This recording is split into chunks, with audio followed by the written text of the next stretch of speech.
كذبت قوم نوح المرسلين، قوم نوح نے رسولوں کو جھٹلایا. قوم نوح تقابل کے لیے ملاحظہ ہو الاعراف آیات 59 تا 64، یونس آیات 71 تا 73، ہود آیات 25 تا 48، بنی اسرائیل آیت 3، الانبیاء آیات 76 77، المؤمنون آیات 23 تا 30، الفرقان آیت 37۔ اس کے علاوہ قصہ نوح علیہ السلام کی تفصیلات کے لیے قرآن مجید کے حسب ذیل مقامات بھی پیش نظر رہیں۔ العنکبوت آیات 14 اور 15، الصافات 75 تا 82، القمر 9 تا 15، اور سورہ نوح مکمل۔ رسولوں کو جھٹلایا، اگرچہ انہوں نے ایک ہی رسول کو جھٹلایا تھا، لیکن چونکہ رسول کی تکذیب در حقیقت اس دعوت اور پیغام کی تکذیب ہے جسے لے کر وہ اللہ تعالیٰ کی طرف سے آتا ہے، اس لیے جو شخص یا گروہ کسی ایک رسول کا بھی انکار کر دے وہ اللہ تعالیٰ کی نگاہ میں تمام رسولوں کا منکر ہے۔ یہ ایک بڑی اہم اصولی حقیقت ہے جسے قرآن میں جگہ جگہ مختلف طریقوں سے بیان کیا گیا ہے، حتیٰ کہ وہ لوگ بھی کافر ٹھہرائے گئے ہیں جو صرف ایک نبی کا انکار کرتے ہوں، باقی تمام انبیاء کو مانتے ہوں۔ اس لیے کہ جو شخص اصل پیغام رسالت کا ماننے والا ہے وہ تو لازماً ہر رسول کو مانے گا، مگر جو شخص کسی رسول کا انکار کرتا ہے وہ اگر دوسرے رسولوں کو مانتا بھی ہے تو کسی عصبیت یا تقلید آبائی کی بنا پر مانتا ہے، نفس پیغام رسالت کو نہیں مانتا، ورنہ ممکن نہ تھا کہ وہی حق ایک پیش کرے تو یہ اسے مان لے اور وہی دوسرا پیش کرے تو یہ اس کا انکار کر دے۔ اذ قال لهم اخوهم نوح الا تتقون، یاد کرو جبکہ ان کے بھائی نوح نے ان سے کہا تھا کیا تم ڈرتے نہیں ہو۔ دوسرے مقامات پر حضرت نوح علیہ السلام کا اپنی قوم سے ابتدائی خطاب ان الفاظ میں آیا ہے، اعبدوا اللہ ما لکم من الہ غیرہ افلا تتقون، سورہ مومنون آیت 23، یعنی اللہ کی بندگی کرو، اس کے سوا تمہارا کوئی خدا نہیں ہے تو کیا تم ڈرتے نہیں ہو۔ نیز مزید ارشاد ہوا اعبدوا اللہ واتقوہ واطیعون، سورہ نوح آیت 3، یعنی اللہ کی بندگی کرو اور اس سے ڈرو اور میری اطاعت کرو۔ اس لیے یہاں حضرت نوح علیہ السلام کے اس ارشاد کا مطلب محض خوف نہیں بلکہ اللہ کا خوف ہے، یعنی کیا تم اللہ سے بے خوف ہو گئے؟ اس کے سوا دوسروں کی بندگی کرتے ہوئے تم کچھ نہیں سوچتے کہ اس باغیانہ روش کا انجام کیا ہوگا؟ دعوت کے آغاز میں خوف دلانے کی حکمت یہ ہے کہ جب تک کسی شخص یا گروہ کو اس کے غلط رویے کی بد انجامی کا خطرہ نہ محسوس کرایا جائے وہ صحیح بات اور اس کے دلائل کی طرف توجہ کرنے پر آمادہ نہیں ہوتا۔ راہ راست کی تلاش آدمی کے دل میں پیدا ہی اس وقت ہوتی ہے جب اس کو یہ فکر دامنگیر ہو جاتی ہے کہ کہیں میں کسی ٹیڑھے راستے پر تو نہیں جا رہا ہوں جس میں ہلاکت کا اندیشہ ہو۔ انی لکم رسول امین فاتقوا اللہ واطیعون وما اسألكم علیہ من اجر ان اجری الا علی رب العالمین فاتقوا اللہ واطیعون، میں تمہارے لیے ایک امانت دار رسول ہوں، لہذا تم اللہ سے ڈرو اور میری اطاعت کرو۔ میں اس کام پر تم سے کسی اجر کا طالب نہیں ہوں، میرا اجر تو رب العالمین کے ذمے ہے، پس تم اللہ سے ڈرو اور بے کھٹ کے میری اطاعت کرو۔ ایک امانت دار رسول ہوں۔ اس کے دو مفہوم ہیں، ایک یہ کہ میں اپنی طرف سے کوئی بات بنا کر یا کم و بیش کر کے بیان نہیں کرتا، بلکہ جو کچھ خدا کی طرف سے مجھ پر نازل ہوتا ہے وہی بے کم و کاست تم تک پہنچا دیتا ہوں۔ اور دوسرا مفہوم یہ ہے کہ میں ایک ایسا رسول ہوں جسے تم پہلے سے ایک امین اور راست باز آدمی کی حیثیت سے جانتے ہو۔ جب میں خلق کے معاملے میں خیانت کرنے والا نہیں ہوں تو خدا کے معاملے میں کیسے خیانت کر سکتا ہوں؟ لہذا تمہیں باور کرنا چاہیے کہ جو کچھ میں خدا کی طرف سے پیش کر رہا ہوں اس میں بھی ویسا ہی امین ہوں جیسا دنیا کے معاملات میں آج تک تم نے مجھے امین پایا ہے۔ میری اطاعت کرو، یعنی میرے رسول امین ہونے کا لازمی تقاضا یہ ہے کہ تم دوسرے سب متاعوں کی اطاعت چھوڑ کر صرف میری اطاعت کرو، اور جو احکام میں تمہیں دیتا ہوں ان کے آگے سر تسلیم خم کر دو، کیونکہ میں خداوند عالم کی مرضی کا نمائندہ ہوں۔ میری اطاعت خدا کی اطاعت ہے اور میری نافرمانی محض میری ذات کی نافرمانی نہیں بلکہ براہ راست خدا کی نافرمانی ہے۔ دوسرے الفاظ میں اس کا مطلب یہ ہے کہ رسول کا حق صرف اتنا ہی نہیں ہے کہ جن لوگوں کی طرف وہ رسول بنا کر بھیجا گیا ہے وہ اس کی صداقت تسلیم کر لیں اور اسے رسول برحق مان لیں، بلکہ اس کو خدا کا سچا رسول مانتے ہی آپ سے یہ بھی لازم آ جاتا ہے کہ اس کی اطاعت کی جائے اور ہر دوسرے قانون کو چھوڑ کر صرف اسی کے لائے ہوئے قانون کا اتباع کیا جائے۔ رسول کو رسول نہ ماننا یا رسول مان کر اس کی اطاعت نہ کرنا، دونوں صورتیں دراصل خدا سے بغاوت کی ہم مانی ہیں اور دونوں کا نتیجہ خدا کے غضب میں گرفتار ہونا ہے۔ اسی لیے ایمان اور اطاعت کے مطالبے سے پہلے اللہ سے ڈرو کا تنبیہی فقرہ ارشاد فرمایا گیا تاکہ ہر مخاطب اچھی طرح کان کھول کر سن لے کہ رسول کی رسالت تسلیم نہ کرنے یا اس کی اطاعت قبول نہ کرنے کا نتیجہ کیا ہوگا۔ میرا اجر تو رب العالمین کے ذمے ہے۔ یہ اپنی صداقت پر حضرت نوح علیہ السلام کی دوسری دلیل ہے۔ پہلی دلیل یہ تھی کہ دعویٰ نبوت سے پہلے میری ساری زندگی تمہارے درمیان گزری ہے اور آج تک تم مجھے ایک امین آدمی کی حیثیت سے جانتے رہے ہو، اور دوسری دلیل یہ ہے کہ میں ایک بے غرض آدمی ہوں، تم کسی ایسے ذاتی فائدے کی نشاندہی نہیں کر سکتے جو اس کام سے مجھے حاصل ہو رہا ہو یا جس کے حصول کی میں کوشش کر رہا ہوں۔ اس بے غرضانہ طریقے سے کسی ذاتی نفع کے بغیر جب میں اس دعوت حق کے کام میں شب و روز اپنی جان کھپا رہا ہوں، اپنے اوقات اور اپنی محنتیں صرف کر رہا ہوں اور ہر طرح کی تکلیفیں اٹھا رہا ہوں، تو تمہیں باور کرنا چاہیے کہ میں اس کام میں مخلص ہوں، ایمانداری کے ساتھ جس چیز کو حق جانتا ہوں اور جس کی پیروی میں خلق خدا کی فلاح دیکھتا ہوں وہی پیش کر رہا ہوں۔ کوئی نفسانی جذبہ اس کا محرک نہیں ہے کہ اس کی خاطر میں جھوٹ گھڑ کر لوگوں کو دھوکہ دوں۔ یہ دونوں دلیلیں ان اہم دلائل میں سے ہیں جو قرآن مجید نے بار بار انبیاء علیہ السلام کی صداقت کے ثبوت میں پیش کی ہیں اور جن کو وہ نبوت کے پرکھنے کی کسوٹی قرار دیتا ہے۔ نبوت سے پہلے جو شخص ایک معاشرے میں برسوں زندگی بسر کر چکا ہو اور لوگوں نے ہمیشہ ہر معاملے میں اسے سچا اور راست باز آدمی پایا ہو، اس کے متعلق کوئی غیر متعصب آدمی مشکل ہی سے یہ شک کر سکتا ہے کہ وہ یکایک خدا کے نام سے اتنا بڑا جھوٹ بولنے پر اتر آئے گا کہ اسے نبی نہ بنایا گیا ہو اور وہ کہے کہ خدا نے مجھے نبی بنایا ہے۔ پھر دوسری اس سے بھی اہم تر بات یہ ہے کہ ایسا سفید جھوٹ کوئی شخص نیک نیتی کے ساتھ تو نہیں کھڑا کرتا، لامحالہ کوئی نفسانی غرض ہی اس فریب کاری کی محرک ہوتی ہے، اور جب کوئی شخص اپنی اغراض کے لیے اس طرح کی فریب کاری کرتا ہے تو اخفاء کی تمام کوششوں کے باوجود اس کے آثار نمایاں ہو کر رہتے ہیں۔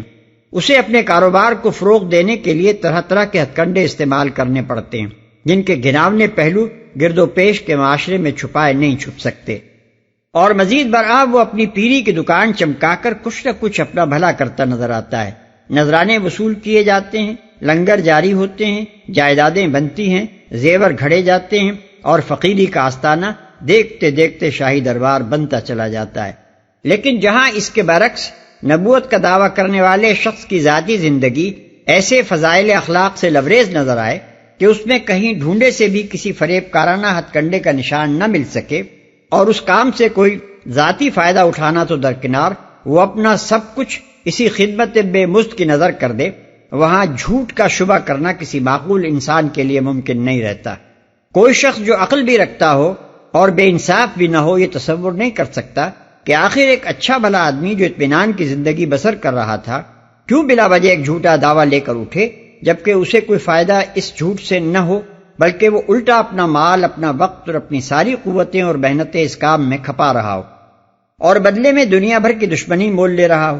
ذاتی مفاد کی قربانی آدمی کے مخلص ہونے کی سب سے زیادہ نمایاں دلیل ہوتی ہے۔ یہ قربانی کرتے جس کو سالوں بیت جائیں اسے بدنیت یا خود غرض سمجھنا خود اس شخص کی اپنی بدنیتی کا ثبوت ہوتا ہے جو ایسے آدمی پر یہ الزام لگائے۔ بے کھٹکے میری اطاعت کرو۔ اس فقرے کی تکرار بے وجہ نہیں ہے، پہلے یہ ایک اور مناسبت سے فرمایا گیا تھا اور یہاں ایک دوسری مناسبت سے اس کو دہرایا گیا ہے۔ اوپر انی لکم رسول امین سے فاتقوا اللہ کے فقرے کی مناسبت یہ تھی کہ جو شخص اللہ کی طرف سے ایک امانت دار رسول ہے جس کی صفت امانت سے تم لوگ خود بھی واقف ہو، اسے جھٹلاتے ہوئے خدا سے ڈرو۔ اور یہاں ما اسألکم علیہ من اجر سے اس فقرے کی مناسبت یہ ہے کہ جو شخص اپنے کسی ذاتی فائدے کے بغیر محض اصلاح خلق کے لیے پورے اخلاص کے ساتھ کام کر رہا ہے، اس کی نیت پر حملہ کرتے ہوئے خدا سے ڈرو۔ اس بات کو اتنا زور دے کر بیان کرنے کی وجہ یہ تھی کہ قوم کے سردار حضرت نوح علیہ السلام کے مخلصانہ دعوت حق میں کیڑے ڈالنے کے لیے ان پر یہ الزام لگاتے تھے کہ یہ شخص دراصل یہ ساری دوڑ دھوپ اپنی بڑائی کے لیے کر رہا ہے۔ یرید ان یتفضل علیکم، سورہ مومنون آیت 24، یعنی یہ چاہتا ہے کہ تم پر فضیلت حاصل کرے۔ قالوا انؤمن لك واتبعك الارذلون، انہوں نے جواب دیا کیا ہم تجھے مان لیں حالانکہ تیری پیروی رذیل ترین لوگوں نے اختیار کی ہے۔ یہ لوگ جنہوں نے حضرت نوح علیہ السلام کو دعوت حق کا یہ جواب دیا، ان کی قوم کے سردار، شیوخ اور اشراف تھے، جیسا کہ دوسرے مقام پر اسی قصے کے سلسلے میں بیان ہوا ہے۔ فقال الملأ الذين كفروا من قومه ما نراك الا بشرا مثلنا وما نراك اتبعك الا الذين هم اراذلنا بادي الرأي وما نرى لكم علينا من فضل، سورہ ہود آیت 27۔ یعنی اس کی قوم کے کافر سرداروں نے کہا ہمیں تو تم اس کے سوا کچھ نظر نہیں آتے کہ بس ایک انسان ہو ہم جیسے، اور ہم دیکھ رہے ہیں کہ تمہاری پیروی صرف ان لوگوں نے بے سمجھے بوجھے اختیار کر لی ہے جو ہمارے ہاں کے اراذل ہیں، اور ہم کوئی چیز بھی ایسی نہیں پاتے جس میں تم لوگ ہم سے بڑھے ہوئے ہو۔ اس سے معلوم ہوا کہ حضرت نوح علیہ السلام پر ایمان لانے والے زیادہ تر غریب لوگ، چھوٹے چھوٹے پیشہ ور لوگ، یا ایسے نوجوان تھے جن کی قوم میں کوئی حیثیت نہ تھی۔ رہے اونچے طبقے کے بااثر اور خوشحال لوگ تو وہ ان کی مخالفت پر کمر بستہ تھے، اور وہی اپنی قوم کے عوام کو طرح طرح کے فریب دے دے کر اپنے پیچھے لگائے رکھنے کی کوشش کر رہے تھے۔ اس سلسلے میں جو دلائل وہ حضرت نوح علیہ السلام کے خلاف پیش کرتے تھے، ان میں سے ایک استدلال یہ تھا کہ اگر نوح کی دعوت میں کوئی وزن ہوتا تو قوم کے عمراء، علماء، مذہبی پیشوا، معززین اور سمجھدار لوگ اسے قبول کرتے، لیکن ان میں سے تو کوئی بھی اس شخص پر ایمان نہیں لایا ہے۔ اس کے پیچھے لگے ہیں ادنا طبقوں کے چند نادان لوگ جو کوئی سمجھ بوجھ نہیں رکھتے۔ اب کیا ہم جیسے بلند پایا لوگ ان بے شعور اور کمین لوگوں کے زمرے میں شامل ہو جائیں؟ بھائی نہیں، یہی بات قریش کے کفار نبی صلی اللہ علیہ وسلم کے متعلق کہتے تھے کہ ان کے پیرو یا تو غلام اور غریب لوگ ہیں یا چند نادان لڑکے، قوم کے اکابر اور معززین میں سے کوئی بھی ان کے ساتھ نہیں ہے۔ ابو سفیان نے ہرقل کے سوالات کا جواب دیتے ہوئے بھی یہی کہا تھا کہ تبعہ منا الضعفاء والمساکین، یعنی محمد صلی اللہ علیہ وسلم کی پیروی ہمارے غریب اور کمزور لوگوں نے قبول کی ہے۔ گویا ان لوگوں کا طرز فکر یہ تھا کہ حق صرف وہ ہے جسے قوم کے بڑے لوگ حق مانیں، کیونکہ وہی عقل اور سمجھ بوجھ رکھتے ہیں۔ رہے چھوٹے لوگ تو ان کا چھوٹا ہونا ہی اس بات کی دلیل ہے کہ وہ بے عقل اور ضعیف الرائے ہیں، اس لیے ان کا کسی بات کو مان لینا اور بڑے لوگوں کا رد کر دینا صاف طور پر یہ معنی رکھتا ہے کہ وہ ایک بے وزن بات ہے۔ بلکہ کفار مکہ تو اس سے بھی آگے بڑھ کر یہ دلیل لاتے تھے کہ پیغمبر بھی کوئی معمولی آدمی نہیں ہو سکتا۔ خدا کو اگر واقعی کوئی پیغمبر بھیجنا منظور ہوتا تو کسی بڑے رئیس کو بناتا۔ وقالوا لولا نزل هذا القرآن على رجل من القريتين عظیم، سورہ زخرف آیت 3۔ یعنی وہ کہتے ہیں کہ یہ قرآن ہمارے دونوں شہروں یعنی مکہ اور طائف کے کسی بڑے آدمی پر کیوں نہ نازل کیا گیا۔ قال وما علمي بما كانوا يعملون ان حسابهم الا على ربي لو تشعرون۔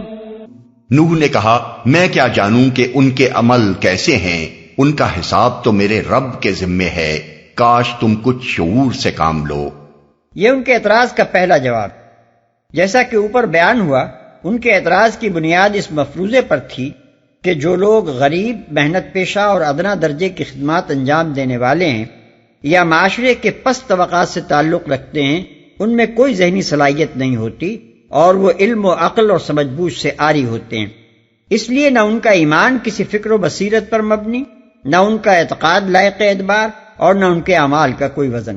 حضرت نوح علیہ السلام اس کے جواب میں فرماتے ہیں کہ میرے پاس یہ جاننے کا کوئی ذریعہ نہیں کہ جو شخص میرے پاس آ کر ایمان لاتا ہے اور ایک عقیدہ قبول کر کے اس کے مطابق عمل کرنے لگتا ہے، اس کے اس فعل کی تہ میں کیا محرکات کام کر رہے ہیں اور وہ کتنی کچھ قدر و قیمت رکھتے ہیں۔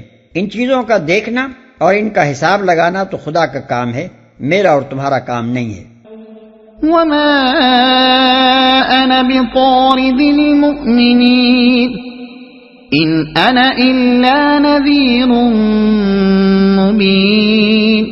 میرا یہ کام نہیں ہے کہ جو ایمان لائیں ان کو میں دھٹکار دوں، میں تو بس ایک صاف صاف متنبع کر دینے والا آدمی ہوں۔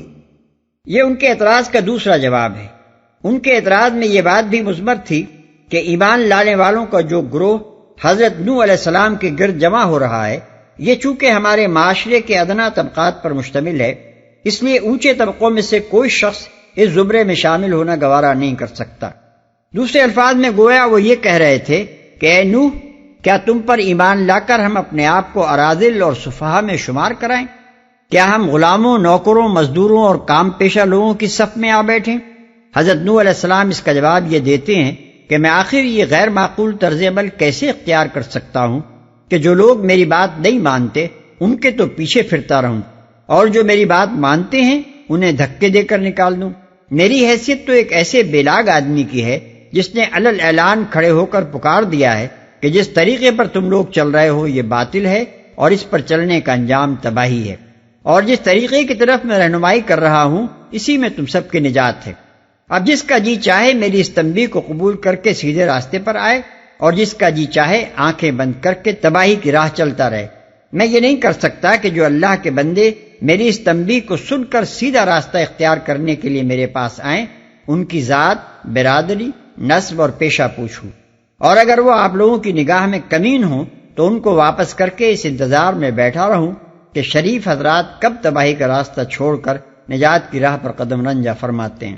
ٹھیک یہی معاملہ ان آیات کے نزول کے زمانے میں نبی صلی اللہ علیہ وسلم اور کفار مکہ کے درمیان چل رہا تھا، اور اسی کو نگاہ میں رکھنے سے یہ سمجھ میں آ سکتا ہے کہ حضرت نوح علیہ السلام اور ان کی قوم کے سرداروں کی یہ گفتگو یہاں کیوں سنائی جا رہی ہے۔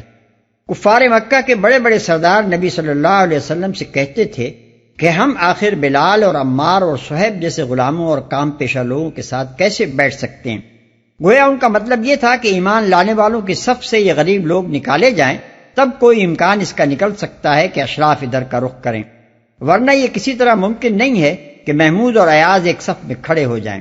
اس پر نبی صلی اللہ علیہ وسلم کو اللہ تعالیٰ کی طرف سے بالکل صاف اور دو ٹوک الفاظ میں یہ ہدایت دی گئی کہ حق سے منہ موڑنے والے متکبروں کی خاطر ایمان قبول کرنے والے غریبوں کو دھکے نہیں دیے جا سکتے۔ چنانچہ ارشاد ہوا، اما من استغنا فانت له تصدى وما عليك الا يزكى واما من جاءك يسعى وهو يخشى فانت عنه تلاهى كلا انها تذكرة فمن شاء ذكره۔ سورہ عبس آیات 5 تا 13۔ یعنی اے محمد صلی اللہ علیہ وسلم، جس نے بے نیازی برتی تم اس کے پیچھے پڑتے ہو، حالانکہ اگر وہ نہ سدھرے تو تم پر اس کی کیا ذمہ داری ہے؟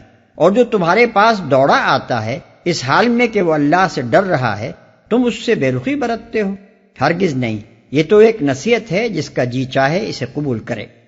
مزید ارشاد ہوتا ہے، وَلَا تَطْرُدِ الَّذِينَ يَدْعُونَ رَبَّهُمْ بِالْغَدَاةِ وَالْعَشِيِّ يُرِيدُونَ وَجْهَهُ مَا عَلَيْكَ مِنْ حِسَابِهِمْ مِنْ شَيْءٍ وَمَا مِنْ حِسَابِكَ عَلَيْهِمْ مِنْ شَيْءٍ فَتَطْرُدَهُمْ فَتَكُونَ مِنَ الظَّالِمِينَ وَكَذَلِكَ فَتَنَّا بَعْضَهُمْ بِبَعْضٍ لِيَقُولُوا أَهَؤُلَاءِ مَنَّ اللَّهُ عَلَيْهِمْ مِنْ بَيْنِنَا أَلَيْسَ اللَّهُ بِأَعْلَمَ بِالشَّاكِرِينَ۔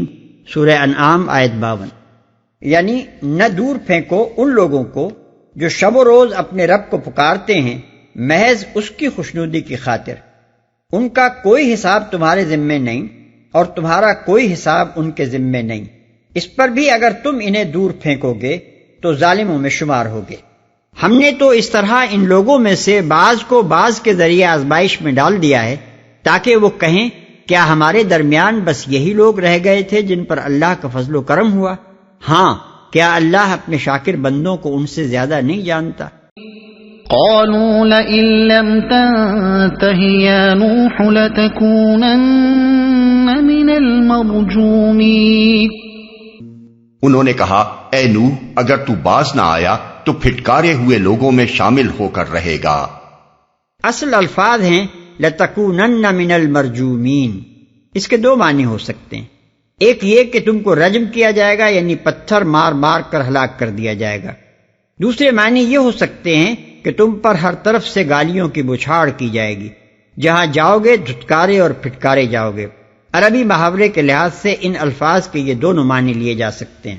قال رب ان قومی كذبون فافتح بيني وبينهم فتحا صالحا ونجني ومن معي من المؤمنين. نوح نے دعا کی، اے میرے رب، میری قوم نے مجھے جھٹلا دیا، اب میرے اور ان کے درمیان دو ٹوک فیصلہ کر دے اور مجھے اور جو مومن میرے ساتھ ہیں ان کو نجات دے. میری قوم نے مجھے جھٹلا دیا، یعنی آخری اور قطعی طور پر جھٹلا دیا ہے، جس کے بعد اب کسی تصدیق و ایمان کی امید باقی نہیں رہی. ظاہر کلام سے کوئی شخص اس شبے میں نہ پڑے کہ بس پیغمبر اور سرداران قوم کے درمیان اوپر کی گفتگو ہوئی اور ان کی طرف سے پہلی ہی تکذیب کے بعد پیغمبر نے اللہ تعالیٰ کے حضور رپورٹ پیش کر دی کہ یہ میری نبوت نہیں مانتے، اب آپ میرے اور ان کے مقدمے کا فیصلہ فرما دیں. قرآن مجید میں مختلف مقامات پر اس طویل کشمکش کا ذکر کیا گیا ہے جو حضرت نوح علیہ السلام کی دعوت اور ان کی قوم کے اصرار علی الکفر کے درمیان صدیوں برپا رہی. سورہ عنکبوت میں بتایا گیا ہے کہ اس کشمکش کا زمانہ 950 برس تک ممتد رہا ہے. چنانچہ ارشاد ہوتا ہے فَلَبِثَ فِيهِمْ أَلْفَ سَنَةٍ إِلَّا 50 عَامًا. آیت 14. حضرت نوح علیہ السلام نے اس زمانے میں پشت در پشت ان کے اجتماعی طرز عمل کو دیکھ کر نہ صرف یہ اندازہ فرما لیا کہ ان کے اندر قبول حق کی کوئی صلاحیت باقی نہیں رہی ہے، بلکہ یہ رائے بھی قائم کر لی کہ آئندہ ان کی نسلوں سے بھی نیک اور ایماندار آدمیوں کے اٹھنے کی توقع نہیں ہے. چنانچہ وہ کہتے ہیں اِنَّكَ إِن تَذَرْهُمْ يُضِلُّوا عِبَادَكَ وَلَا يَلِدُوا إِلَّا فَاجِرًا كَفَّارًا. سورہ نوح آیت 27. یعنی اے رب اگر تو نے انہیں چھوڑ دیا تو یہ تیرے بندوں کو گمراہ کریں گے اور ان کی نسل سے جو بھی پیدا ہوگا فاجر اور سخت منکر حق ہوگا. خود اللہ تعالیٰ نے بھی حضرت نوح علیہ السلام کی اس رائے کو درست قرار دیا اور اپنے علم کامل و شامل کے بنا پر فرمایا لَن يُؤْمِنَ مِن قَوْمِكَ إِلَّا مَن قَدْ آمَنَ فَلَا تَبْتَئِسْ بِمَا كَانُوا يَفْعَلُونَ. سورہ ہود آیت 36. تیری قوم میں سے جو ایمان لا چکے بس وہ لا چکے، اب کوئی ایمان لانے والا نہیں ہے، لہذا اب ان کے کرتوتوں پر غم کھانا چھوڑ دے، ان کو نجات دے. یعنی صرف یہی فیصلہ نہ کر دے کہ حق پر کون ہے اور باطل پر کون، بلکہ وہ فیصلہ اس شکل میں نافذ فرما کہ باطل پرست تباہ کر دیے جائیں اور حق پرست بچا لیے جائیں. یہ الفاظ کہ مجھے اور میرے مومن ساتھیوں کو بچا لے خود بخود اپنے اندر یہ مفہوم رکھتے ہیں کہ باقی لوگوں پر عذاب نازل کر اور انہیں حرف غلط کی طرح مٹا کر رکھ دے. فَأَنجَيْنَاهُ وَمَن مَّعَهُ فِي الْفُلْكِ الْمَشْحُونِ ثُمَّ أَغْرَقْنَا بَعْدُ الْبَاقِينَ. آخر کار ہم نے اس کو اور اس کے ساتھیوں کو ایک بھری ہوئی کشتی میں بچا لیا اور اس کے بعد باقی لوگوں کو غرق کر دیا. ایک بھری ہوئی کشتی میں بچا لیا. بھری ہوئی کشتی سے مراد یہ ہے کہ وہ کشتی ایمان لانے والے انسانوں اور تمام جانوروں سے بھر گئی تھی جن کا ایک ایک جوڑا ساتھ رکھ لینے کی ہدایت فرمائی گئی تھی. اس کی تفصیل کے لیے ملاحظہ ہو سورہ ہود آیت 40.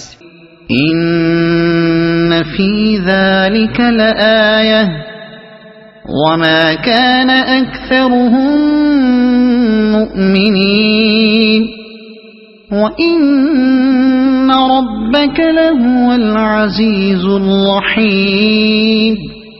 یقیناً اس میں ایک نشانی ہے مگر ان میں سے اکثر لوگ ماننے والے نہیں، اور حقیقت یہ ہے کہ تیرا رب زبردست بھی ہے اور رحیم بھی.